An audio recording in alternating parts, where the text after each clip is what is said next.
February 18th, 1952. 24-year-old tailor store assistant Arnold Schuster is on his way to work. As he goes to catch the subway, he sees a familiar face. He looks over at a guy, and he looks again, and he realizes the man is the infamous bank robber Willie Sutton. After a bold prison escape, Willie Sutton is on the loose. Schuster, the law-abiding citizen, decides to do his bit for society. Arnold followed him and then called police. Sutton is quickly arrested and sent back to prison. Schuster's courageous actions turn him into an instant celebrity. He's on all the talk shows, he's in all the newspapers with his picture. The country has fallen in love with Arnold Schuster, but not everyone sees him as a hero, especially New York mafia boss Albert Anastasia. In Anastasia's book, calling the cops on someone makes you a rat, and ratting is the worst crime of all. Anastasia sees this Schuster, and he's mad. He's a rat, and he hates rats, and he's infuriated by it. Anastasia's wrath is not to be taken lightly. A ruthless and volatile killer. When Anastasia is mad, he strikes out. So even though this guy was just enjoying his 15 minutes of fame, Anastasia puts a hit on the kid.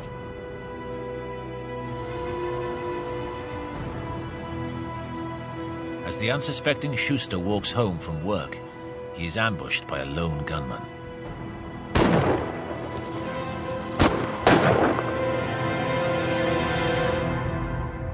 Two bullets, one in each eye, one in the groin. Signs of a mob hit. New York's Good Samaritan has paid the ultimate price for angering the mafia's most volatile boss. But in the end, this killing would mark the beginning of Anastasia's own downfall.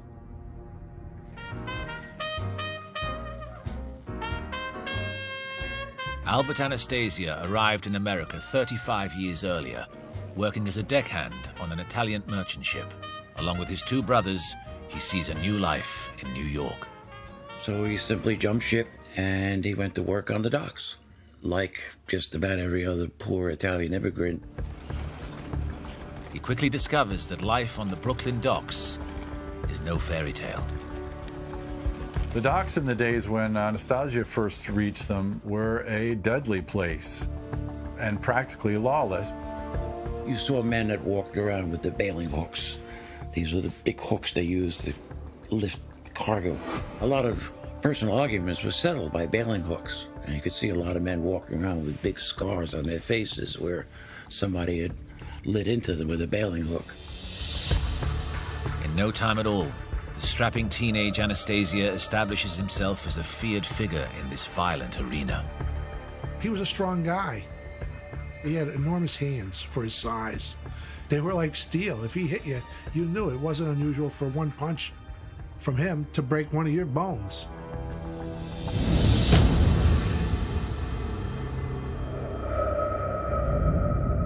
Being known as a tough guy leads to money-making opportunities. At 18, Albert Anastasia is ready to make the step from violence to crime. Now, at that time, a lot of thievery was going on, people stealing things from the shipments that never got to where they were supposed to go. Anastasia is soon running a successful gang of dockside thieves, but his success brings him into competition with a rival on the Brooklyn docks, a man by the name of Joe Torino. Anastasia doesn't know it, but a brutal chain of events will rocket him to infamy. As far as Torino is concerned, if Anastasia wants to operate on his docks, he'll have to pay for the privilege. He wants a piece of the action. Anastasia has decided that he won't let anyone extort money from him.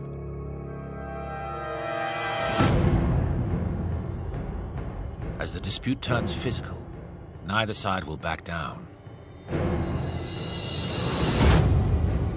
And eventually, Anastasia erupts in an uncontrolled rage.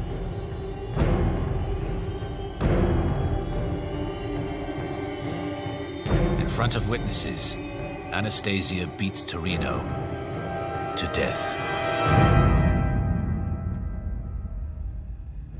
Killing was not that uncommon on the Brooklyn waterfront in those violent days, but not that kind of killing. And this is what's stuck in their minds, and every single one of them mentioned it to the police. Albert liked it. It made Albert very talked about, obviously. Anastasia will pay for taking this life. The docksides may be a violent world, but when a man is beaten to death in front of dozens of people, the police are going to act. Convicted of Torino's murder, Anastasia is sentenced to death at New York's notorious Sing Sing prison. While there, not even the specter of the electric chair can tame him. He's still beating up people and their fellow inmates. Anastasia is as violent as ever. Not even hardened convicts feel safe with him around.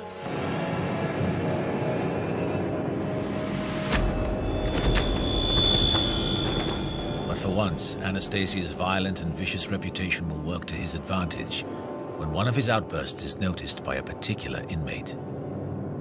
He comes to the attention of the barber in the prison, the guy with a nickname, the Shiv.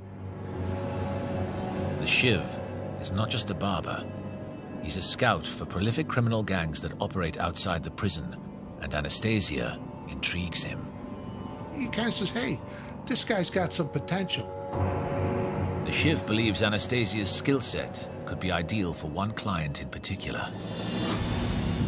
The man is a rising lieutenant in one of New York's most powerful Italian gangs, Charles Lucky Luciano. Lucky Luciano was the ultimate mob boss. He was ruthless, he knew what he wanted, and he wasn't afraid to go after it. In 1920s New York, Luciano's gang is one of the many engaged in a violent war for control over the lucrative trade in illegal alcohol. This is the time of Prohibition. The Volstead Act, also known as Prohibition, went into effect in 1920. It barred the production, distribution, and sale of alcohol. It had a huge loophole. That loophole was it didn't ban possession, which meant people, if you get their hands on it, they would continue to drink. And it just so happens alcohol is a commodity Luciano is able to provide, if he can just secure a steady supply. So Luciano has to control the Brooklyn docks, a key source of illegally imported alcohol which flows into the city. The Shiv believes Anastasia's violent reputation and intimate knowledge of the docks could be priceless for Luciano. He gets the word back to Luciano. Says, hey, I got a guy in here that you could really use. Like a baseball scout says, hey, I got Mickey Mantle here. But there's a problem. You face the electric chair. For a man like Luciano, this is no more than a minor hurdle. First, Luciano uses top lawyers to arrange a last-minute stay of execution for the young killer. The lawyers trigger a retrial by having Anastasia's original conviction overturned. Luciano's connections get the conviction thrown out on a technicality. He entered prison as a violent kid, but in 1922, with Luciano pulling the strings, a transformed Anastasia steps off death row, out of prison, and into a new life. Albert's legend was born. Everybody talked about the guy who beat the electric chair. Owing his life to Luciano, it is time for Anastasia to repay the debt. Fresh out of Sing Sing, Anastasia is sent to the front line in the Italian and Irish booze war, the Brooklyn docks. The struggle between the Italians and the Irish for control of the waterfront was war.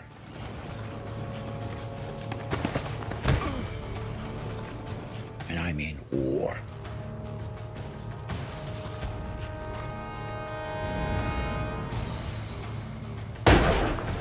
In no time at all, Anastasia is proving his worth for the Italians.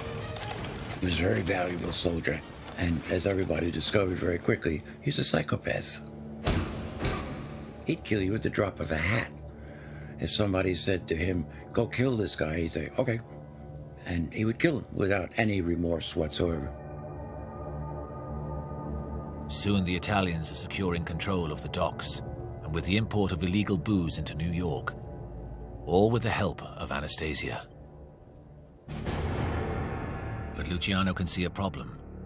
The racket of bootlegging is based on ethnic divisions, with each group in a violent struggle to maintain its share of the business.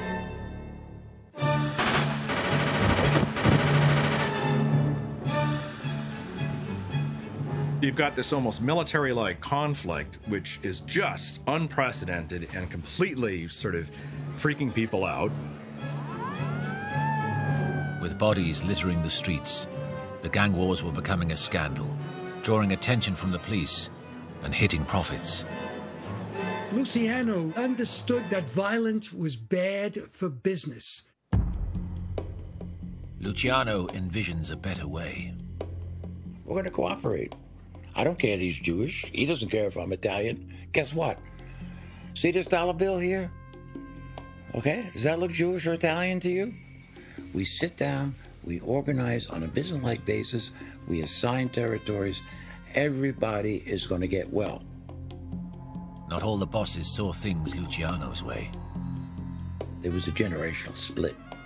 And the split was between the old-time bosses who were still prisoners of the old ways, particularly Sicilians, who were very, very clannish.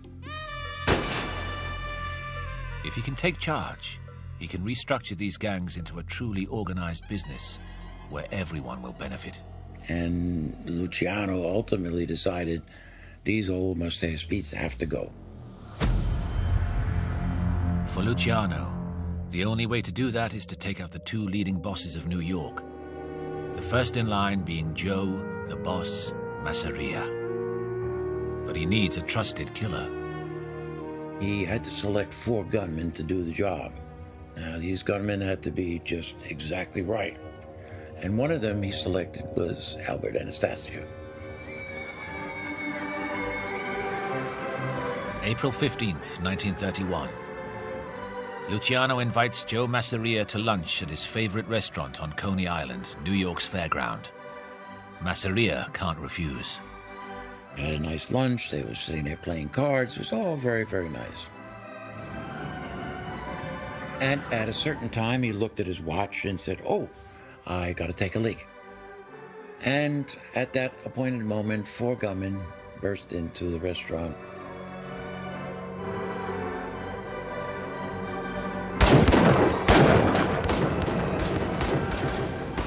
Anastasia, leading the hit squad, pulls the trigger with the death blow to the head. Luciano knows he's found the perfect hitman. Carrying that out established him in Luciano's eyes as someone who could be totally relied on. 6 months later, the plan is complete when Luciano has remaining boss, Sal Maranzano, brutally murdered.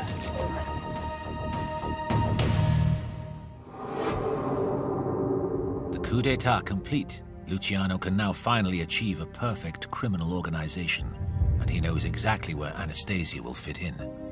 But first he divides the 5 boroughs of New York to be run by 5 crime families, who, along with the heads from Buffalo and Chicago, will meet in a group known as the Commission. What they did was take the old Sicilian mafia idea and meld it with American business method. It would be a nationwide combine run strictly as a business enterprise. The business would be crime. They would try to do everything in an organized, regulated way. Even murder. Luciano was not opposed to violence. If killings had to be committed, they would be committed. What he needs is a force that will police the mafia. So Luciano also creates a body that will kill on behalf of the Commission. It will become known as Murder Incorporated. He decided we needed a group of professional hitmen who could carry out whatever killings had to be done. And Luciano needs just the right person to run it. So who does he choose? None other than his favored killer, Albert Anastasia. Albert Anastasia was the perfect model. Within the mafia, Anastasia was recognized as a ruthless, unflinching killer. So with orders from the commission, all future murders would be conducted by these professional killers. Hits are no longer personal vendettas, they are business. Luciano imposes strict rules that govern how Anastasia and Murder Incorporated should operate. One of the chief rules, thou shalt not kill a boss. That's a no-no. We do not kill civilians. You don't kill policemen, journalists, judges, politicians, and prosecutors because of the intense reaction that those assassinations would cause.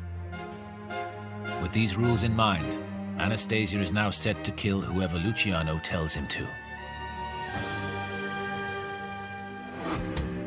From their office above the Midnight Rose candy store in Brooklyn, Luciano's vision of multinational cooperation starts in earnest as the Italian Anastasia works with the Jewish Louis Lepke Buchalter to carry out sanctioned murder. Anastasia turns out to be the perfect person for this job. He's the go-between. Luciano's an Italian guy. Anastasia's an Italian guy. But Lepke, he's a Jewish guy. Luciano gives orders to Anastasia, who then works hand in hand with Lepke in carrying out these assignments. Together, they handpick a team of Jewish and Italian hitmen, a lethal and effective combination. The theory by using Jewish killers often is that if the victim was Italian, he wouldn't suspect somebody who didn't look Italian. In Murder, Inc., religious beliefs don't matter. What does is a pride, even a pleasure, in your work. There were members of Murder Incorporated who were genuine sadists. They genuinely enjoyed torturing people in horrible ways. And Anastasia harnesses these brutal killers to professionalize murder wholesale. Hits are organized and efficient. Most murders are carried out by people who know each other. The idea was these would murders be carried out by people who were strangers. Very difficult to track.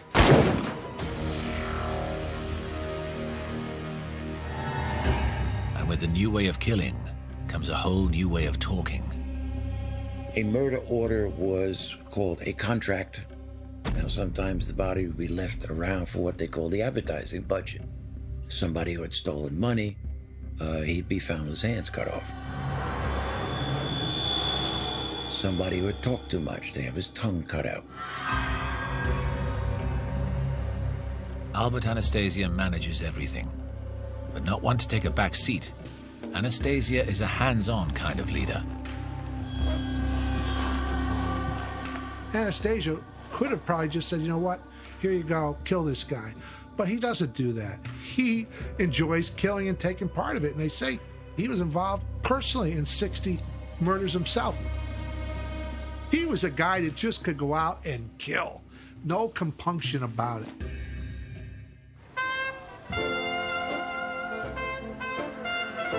But the Merchant of Death was a home-loving psychopath. They used to have a saying, there's the street devil and the house angel. And that basically is what he was. You know, he was one guy on the streets of Brooklyn. He was another guy in Fort Lee, New Jersey. He's married to Elsa, a Canadian immigrant, 16 years his junior, who loves him dearly. From 9 to 5, during his workday, he was out executing people. But then back home in New Jersey, he lived a pretty quiet life. So bizarre that somebody so ruthless and evil could go and be the ultimate family man after the workday. As the head of Murder Incorporated, life is good for Anastasia. Luciano's dream of the perfect criminal organization is becoming a reality, and Anastasia is at the heart of it. Bosses respected him. He had carried out their wishes too. But Anastasia's Murder Incorporated is fast becoming a victim of its own success. The New York Mafia's growing crime wave brings attention from the public and the police. They're trying to clean up the streets, and hotshot special prosecutor Thomas Dewey is leading the gang-busting assault. Top of his list is crime lord Charles Lucky Luciano, and Dewey has the mandate to get his man. He's probably the most powerful person in law enforcement, maybe even more than J. Edgar Hoover. He's focused on just these mobsters. He felt, quite rightly, that their power had grown to a point where it was a danger to the Republic, and he decided he was going to do something about it. For Luciano and the rest of the commission, Dewey's investigation is clearly a problem. Fearing for their livelihoods in the summer of 1935, Luciano, Anastasia, and other mobsters gather to discuss the emerging threat. Anastasia believes he can solve the Dewey problem forever. Anastasia actually started to plot a way to assassinate him. He staked out his morning routine. He borrowed a baby carriage, Anastasia himself, and he would walk this pram back and forth. He must have been the least convincing father ever, pushing this supposed baby around. This raises alarm bells with the commission. They disagree, overruling Anastasia and reminding him of Luciano's rules. As soon as they found out what he was up to, they pulled him back and said, listen, you're going to leave Dewey alone. We're not going to go after him. You don't kill these people. Only one guy was crazy enough to think he could do it, and that was Anastasia. Unlike the commission, Anastasia doesn't see the bigger picture. If Thomas Dewey had been assassinated, it's almost guaranteed that the top-level mobsters in New York City at the time would face incredibly intense pressure from both, city, state, and federal authorities. Without knowing how close to death he was, Dewey and his team continue to pursue Luciano, who manages to shield all of his criminal activities from Dewey, apart from one. He gets lucky on, of all things, running a prostitution ring. He charges them with hundreds of counts, probably every sexual encounter. It's a trumped-up charge, but incredibly, it works. In June 1936, Luciano, the genius who created the modern mafia, is sentenced to a minimum of 30 years in prison. He achieved the conviction of Luciano, which was incredible. I mean, this was the Lord High master criminal, and somehow he went down. A conviction which a lot of people think was unfair and unjust. For Anastasia, this is a massive blow. If the plan to kill Dewey had been carried out, his mentor wouldn't be behind bars. Things go from bad to worse when his nemesis, Dewey, decides his friend, Lepke Pokolta, is the next target. The word gets out, gets to Lepke, you're next on Dewey's hit list. So, in November 1936, with a murder charge against him, Lepke has to go on the run. For many years, Louis Buchalter, known as Lepke, has been the worst industrial racketeer in America. Fearing for his friend and partner in crime, Anastasia utilizes the Murder Incorporated network to keep Lepke in hiding for a long time. They don't have any idea where he is. Some say he's overseas, he's went to Jerusalem. $25,000 reward will be paid to the citizen who provides the information for this arrest. Turns out he's in Brooklyn the whole time. Now Anastasia, fearing that Lepke could face a similar outcome to Luciano, takes matters into his own hands and sets about destroying Dewey's case. This time, he doesn't hold back. He's a guy that says witnesses have to go. And if somebody, God forbid, witnessed him killing him, that person was dead too. Anastasia ensures there is no one who can testify in court against Lepke. With a list of rats provided by Lepke, he puts Murder Incorporated to work, eliminating key witnesses. 5 former Lepke associates have been shot. and 2 have disappeared. This fugitive must be found dead or alive. But there is a problem. It is not enough. No one less than the director of the FBI, J. Edgar Hoover, is now insisting Lepke must be caught. So Dewey's team turn up the pressure. There was so much publicity that it was decided we can't have him on the lam like this. There was too much pressure. It's got to end. The commission call in Anastasia. They present him with a shocking solution. They're going to have to sacrifice Lepke to protect themselves, and Anastasia will play a vital role in this deed. They say, here's what we're going to do. You, because the only guy that Lepke really trusts, you will tell him, we have worked out a deal with Dewey. Now facing the ultimate predicament, Anastasia will have to turn his friend in.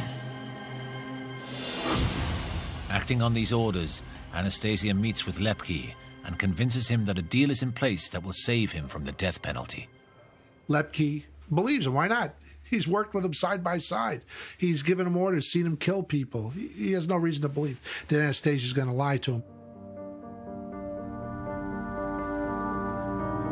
August 24th, 1939. After an astonishing 3 years on the run, Anastasia drives the unsuspecting Lepke to a meeting with the FBI, where he believes he will turn himself over in exchange for leniency. But Anastasia has betrayed his friend and partner in crime. There is no deal. Buchalter dutifully surrendered, and of course immediately faced serious charges. On March 4th, 1944, Lepke would become the only major mafia figure to be executed by electric chair. The electric chair ends the career of gangster Louis Lepke Buchalter. A burden Anastasia would shoulder for the rest of his life. If he ever felt bad about something, this would probably been the one time. He had to sacrifice a friend, but he knows there's little he can do about it.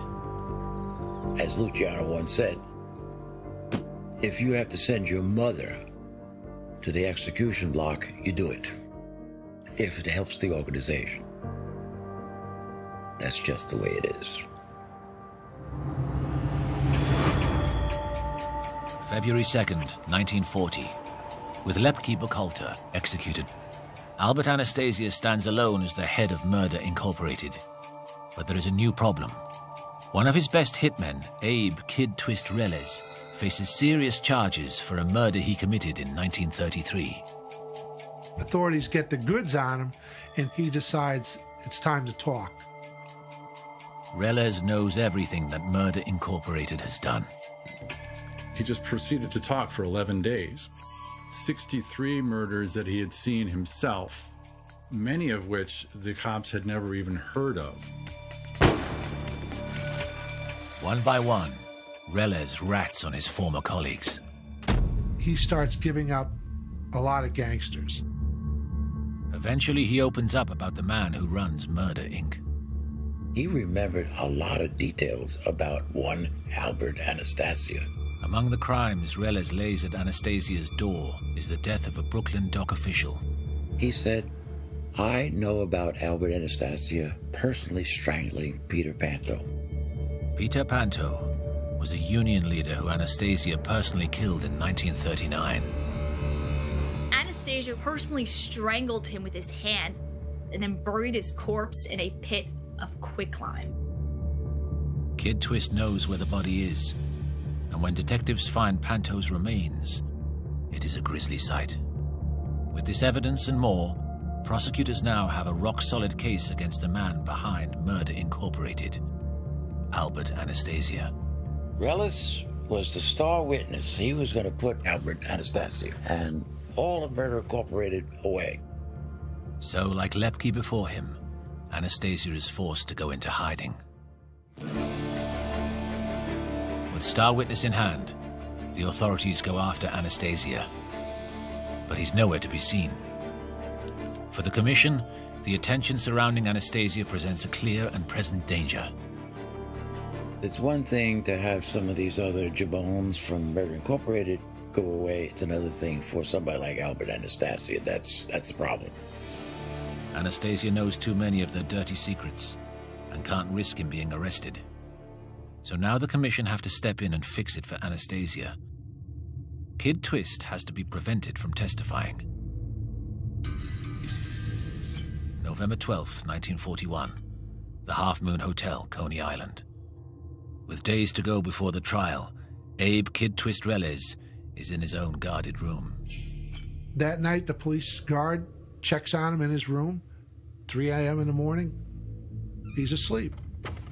Doesn't think anything of it. And with detectives watching him around the clock, Reles can afford to sleep soundly. In the morning, they go to check on him. He's not in the bed. The window's open. It looks like an audacious escape attempt. That is until the detectives survey the scene 6 stories below. Somebody threw him out a window.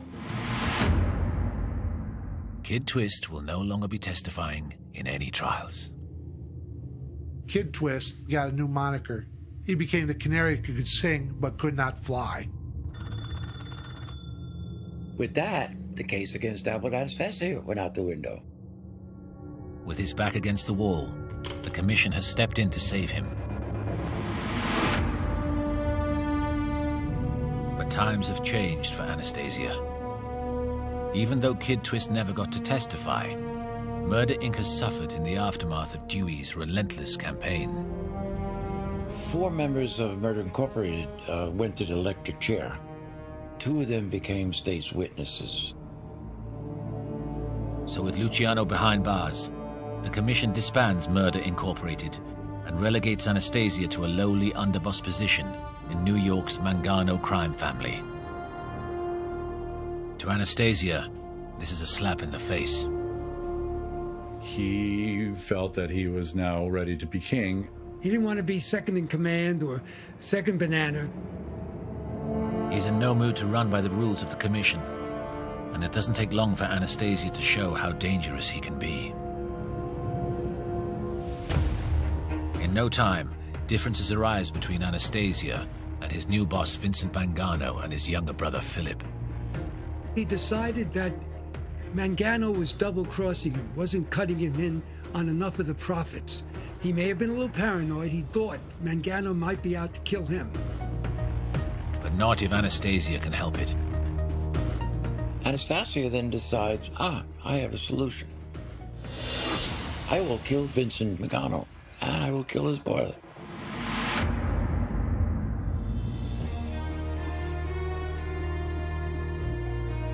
Before long, Philip Mangano's body is found in a Brooklyn marsh. Shortly afterwards, Vincent, the boss, vanishes and is never seen again. Anastasia was tough enough and perhaps smart enough to act first. Kill before you're killed. By now, he has broken nearly every rule in the book. And on facing the commission to explain himself, he can't be certain of their reaction. The biggest violation was trying to kill a boss without the authorization of the commission. But Anastasia's gamble pays off. To keep the peace, the commission accept his reason of self-defense. But with the seeds of doubt sown, the commission becomes increasingly wary of Anastasia. Members of the commission began to see Anastasia as a threat. They realized that in Anastasia, they were looking at absolute naked homicidal power, madness. And they understood he was just as likely to turn on them as anybody else. Especially one member of the mafia who was about to make a power grab of his own, Vito Genovese. Vito Genovese began to talk to the other people on the commission and say, look, I told you, this guy is a nut. He's a homicidal maniac. He's doing crazy things. And soon Anastasia will give Genovese the excuse he's looking for to bring him down.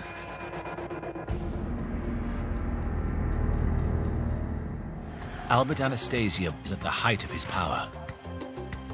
He's a multimillionaire. He lives in a beautiful mansion. Everything is beautiful, right? No. Albert wants more. And to get more, he starts to make mistakes. Big mistakes. Mistake number one, Arnold Schuster. That same year, with the reckless killing of Arnold Schuster, the civic hero who helps bring down the infamous bank robber Willie Sutton, Anastasia breaks one of the cardinal rules of the modern mafia. You don't kill civilians. Predictably, the public are outraged. This is sensational. I mean, the papers are full of this. Who would kill this guy, this public spirit citizen, this guy who's gotten a medal from the mayor, this wonderful person? Well, this gets back to the commission, which calls Albert on the carpet. Because one of the big rules for the commission, you do not kill civilians. It just brings too much heat and it's pointless. It's not good for business. Albert realizes, I made a mistake. It's a big mistake. But Anastasia still doesn't realize the true scale of his mistake. His biggest rival on the commission, however, can see it clearly. Vito Genovese is a rising boss. He's ambitious and calculating, and keen to eliminate any competition. Genovese is everything Anastasia is not, if your ultimate goal is the top job. Genovese has little difficulty persuading a nervous commission that Anastasia is a dangerous liability. There was an atmosphere of suspicion about Albert.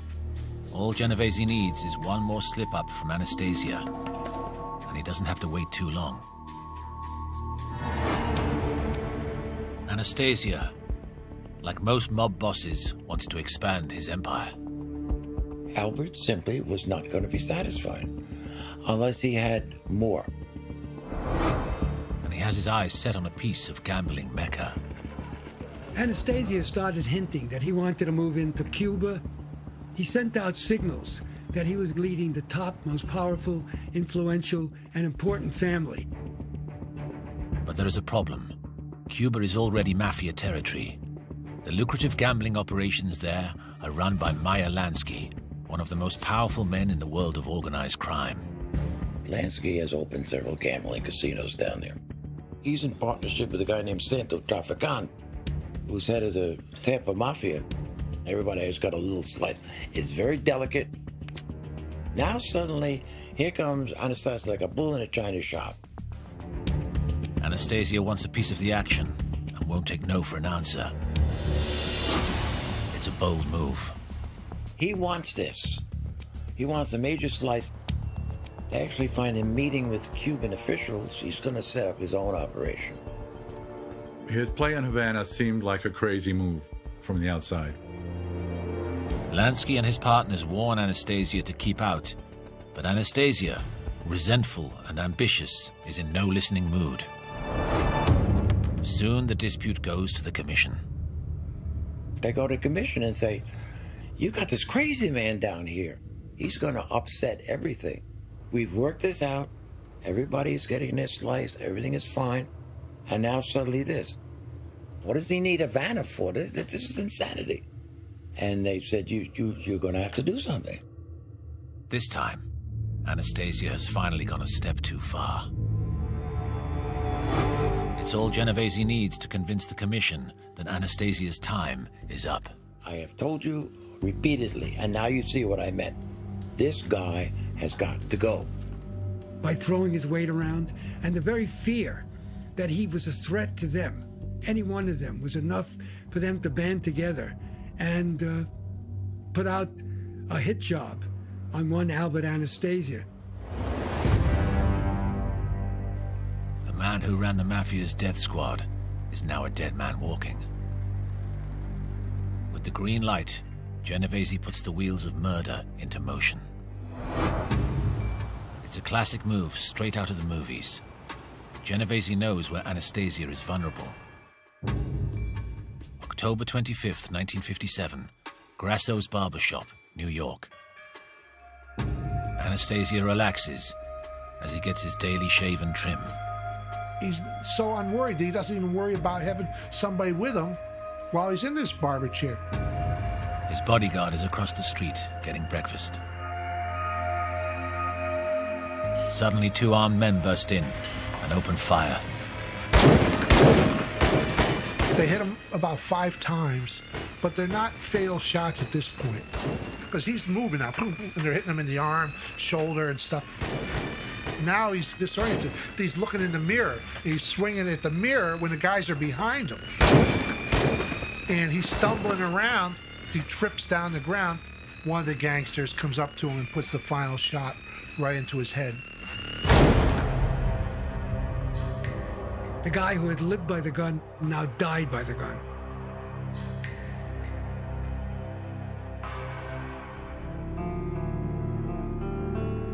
Albert Anastasia is laid to rest.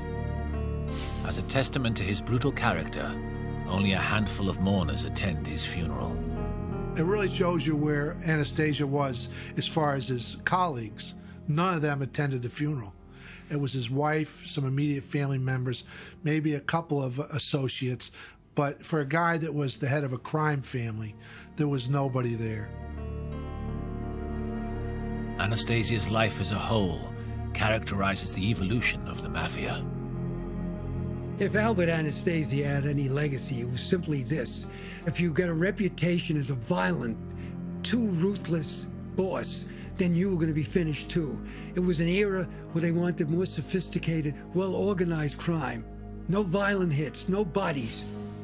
Not just somebody who had a reputation of being known as the Mad Hatter or a great executioner. Anastasia's violence defined an era that became notorious, one celebrated in movies and popular culture. He survived in Luciano's new mafia at the helm of Murder Incorporated. But when this organization ceases to exist, he becomes obsolete and meets a violent end, befitting the mob's merchant of death.